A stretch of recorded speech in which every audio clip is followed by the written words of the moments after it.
எப்பவுமே கூடவே இருக்கணும். அதான் ட்ரூ லவ். அது எனக்கு நடந்தது. ஸோ ஆக்சுவலா நான் ஜெஸ்ஸியை சூஸ் பண்ணேன். என்னை அடிச்சது அந்த காதல். இதான் ஜெஸ்ஸி.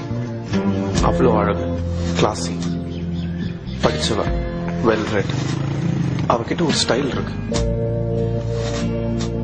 And sexy too. நீ என்ன ஃபாலோ பண்ணல? இந்த உலகத்துல இருக்க எல்லா பொண்ணுங்களையும் நான் தங்கச்சியா ஏத்துக்கிறேன். இனிமே ஒன்ன தவிர. அதெல்லாம் சொல்ல முடியாது. முதல் படம் வரும், அதுல சொல்றான். I hate you. Thank you. வேணாண்டா, பெரிய பிரச்சனை ஆயிடும். வேணாண்டா, பிரச்சனை வரும். நீ அதுல சீரியஸா இங்க என்ன சொல்லுது? ஜெஸ்ஸி ஜெஸ்ஸி சொல்லுதா? எவனா இருந்தாலும் பாத்துக்கலாம்.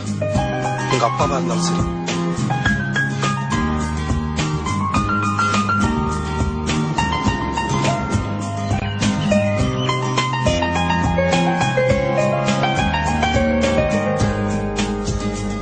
It's all over now. எனக்கு கல்யாணம் அரேஞ்ச் பண்றாங்க. நீ வந்தல அதே சர்ச்ல. என்ன என்ன பண்ண சொல்ற கார்த்திக்? போய் கிளம்பி ஜெஸ்ஸி. இவனும் பர்மிஷன் கேட்க வரல. உலகத்துல எவ்வளவு பொண்ணுங்க இருந்தோம். நான் ஏன் ஜெஸ்ஸியை லவ் பண்ணேன்?